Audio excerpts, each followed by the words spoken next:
You're listening to She's the Business podcast. So for today's episode, I thought we would talk all about leads. And why are we going to talk about leads? Well, because leads is the one thing that I hear over and over again from business owners is they don't have enough leads. That's what they think their biggest problem is in business. And if only we could get more leads, then we could have more sales and more revenue and therefore more profit. So leads is something that they have identified as their biggest issue.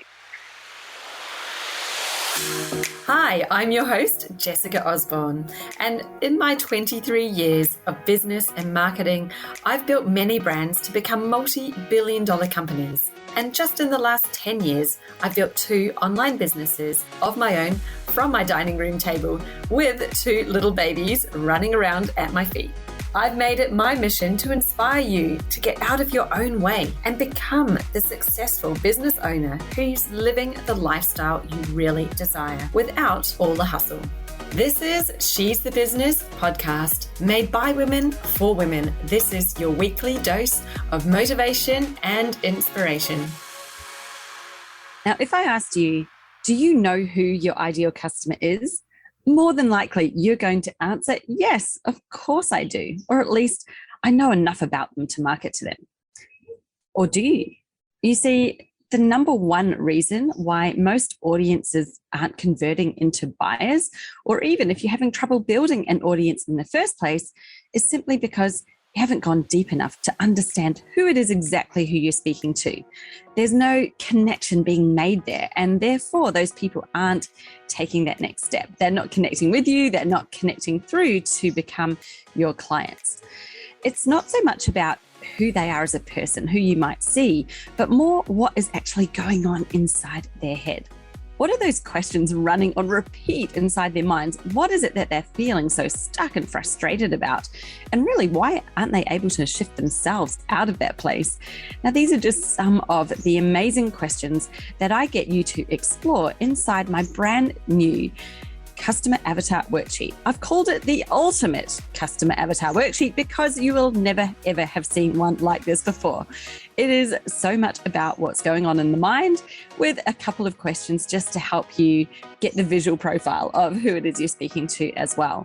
But clearly, it is their thoughts and the way to connect to their thoughts that shifts somebody from being just a person out there in the market into being somebody who's an active fan, a member of your audience, and not only that, but also a buyer.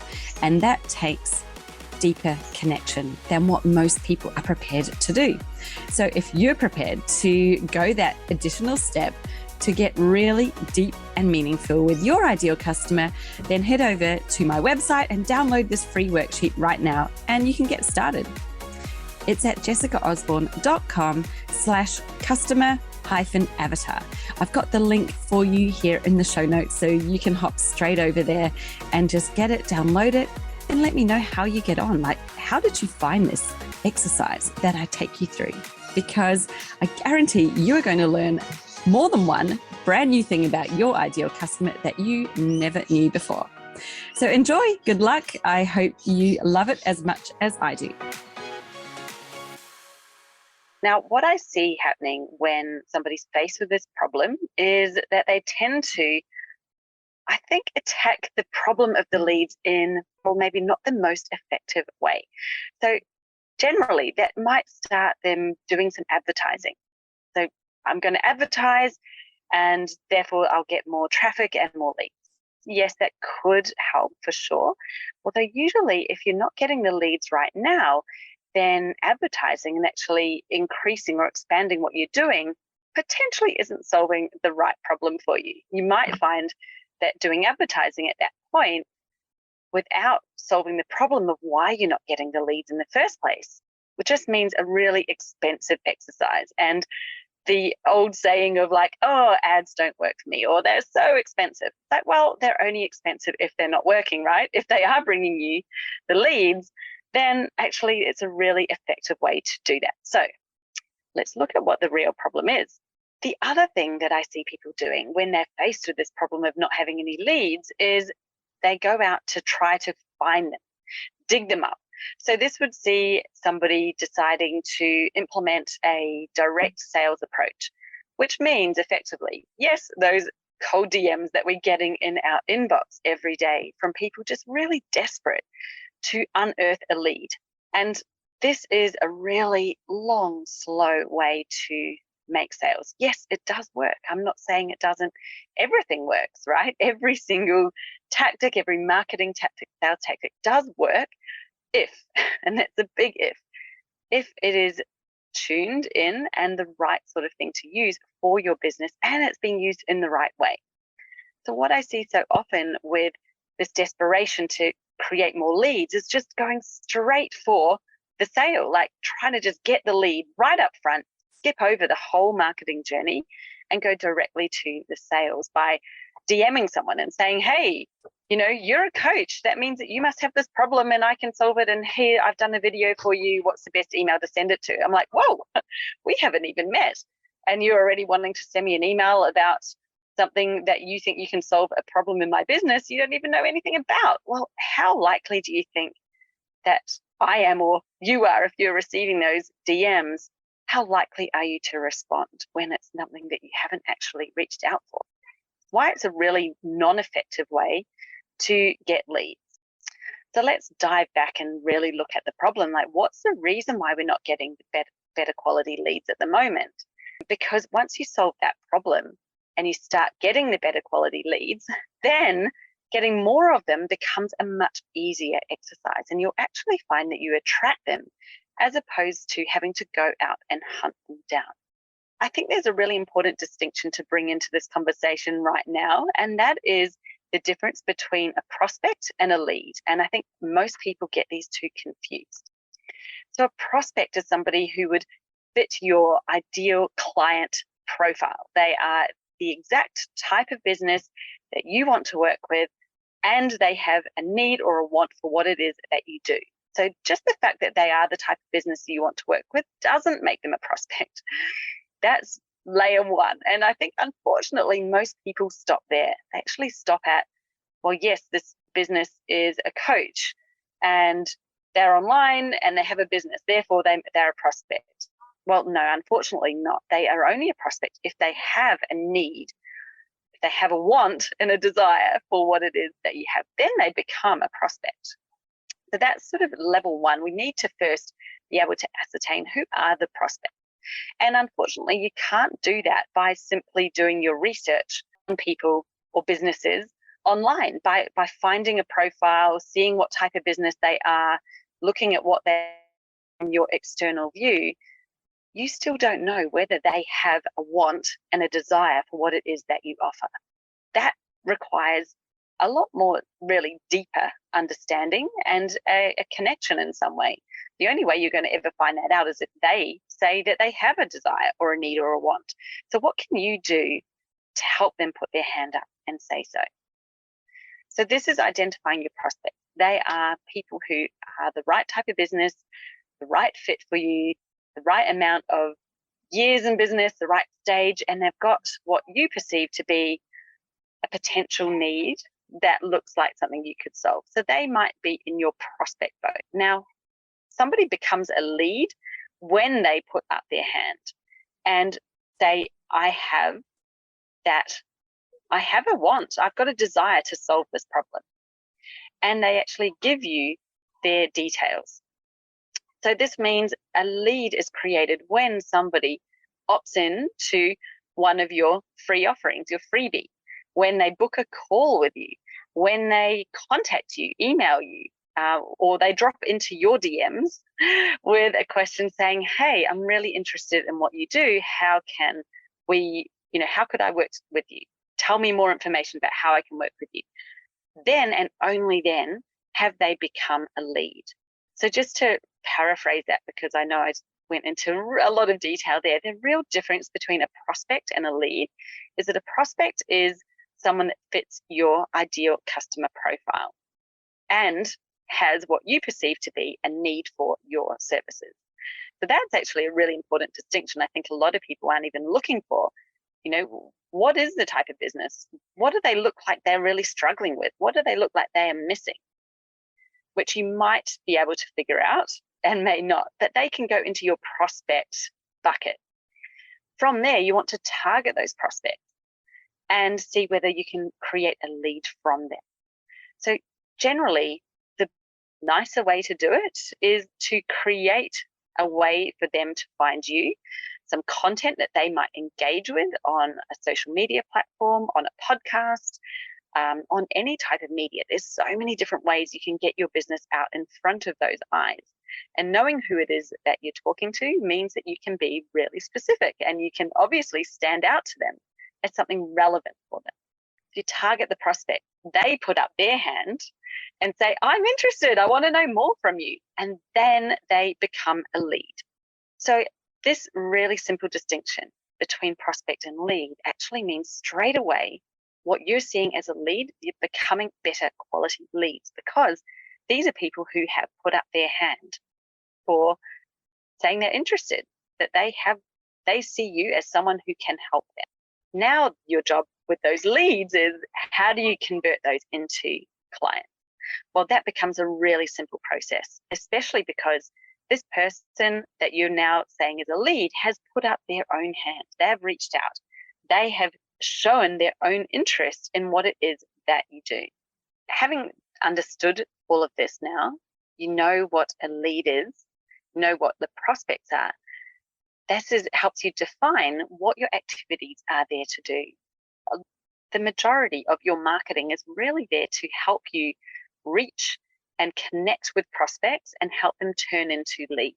Don't try to go straight from a stranger to a client in one step. They really need to become a prospect and a lead before you can help them to become a client. But this doesn't need to be hard. It can be really simple and it can just be done in 2 steps. It doesn't need to be difficult.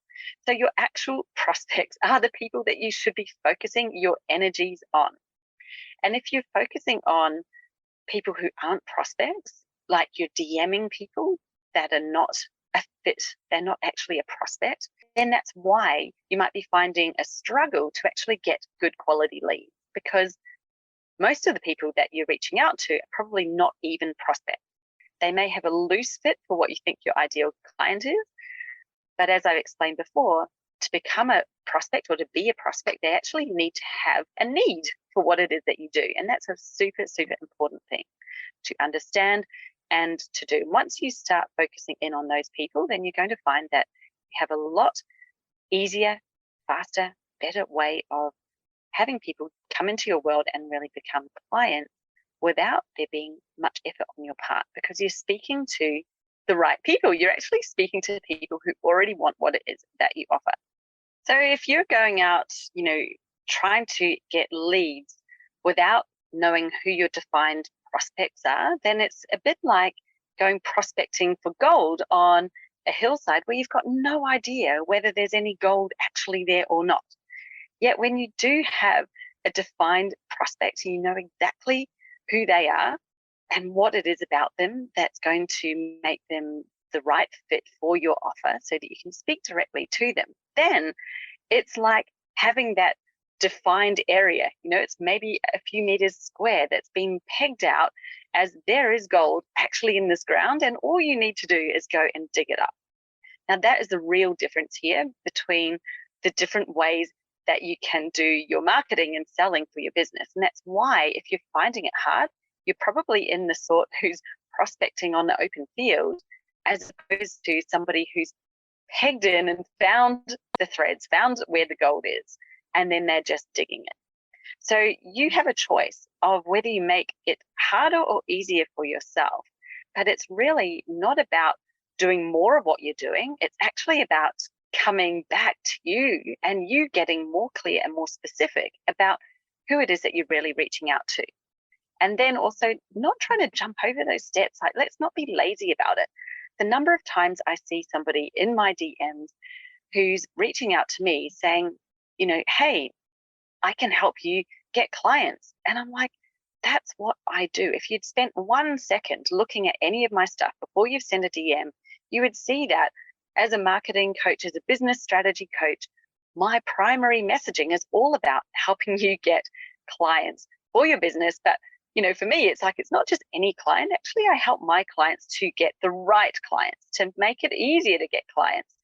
And so somebody who's in my DMs saying that to me, I think that's just painting a huge big sign across your name saying, I have not looked at any of your stuff. All I've seen is your profile, maybe that you're in a category called coat, and I'm just spamming you with my templated DM message. So it's like the worst experience.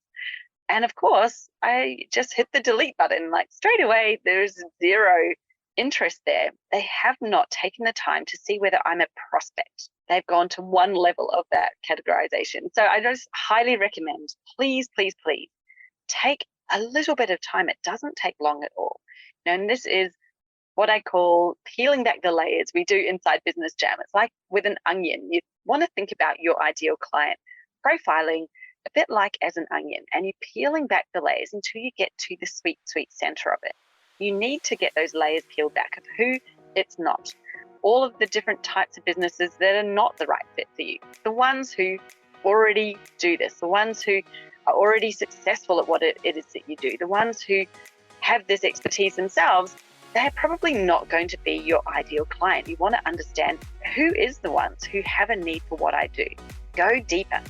Get more and more and more clear and specific until you find, hey, these ones, well, they straight away, when I put anything out and I'm speaking to them, they are putting up their hands and becoming a lead. And you know that you've got the right prospect pool. And it's not hard. It just takes a bit more thinking than potentially where you've gone at the moment. We want to go beyond the surface level categories and get deeper into who they actually are, what it is that they need that they don't have already. You're going to be filling a gap. If you're not filling a gap, then you really have no value to them at all. So that's it from me today. I hope you've enjoyed this episode, and I'll look forward to chatting to you again next week. Thank you so much for tuning in to another episode of She's the Business podcast. I hope that you've been enjoying it as much as I have in creating the content to bring to you. So I really appreciate you being here. I appreciate your presence and your attention. Now, if you love the podcast, or maybe you just loved today's episode, then I would absolutely appreciate it if you would go to Apple Podcasts, scroll down, hit the 5 stars, and then leave me a short review about what it was that you really enjoyed in this episode, or maybe in the podcast overall. And when I receive those reviews, then I love to give those reviewers a shout out on my future podcast episodes. So you never know, you may hear your name getting a shout out in a future episode if you do that. So thank you once again for your time, and I'll see you next time on She's the Business.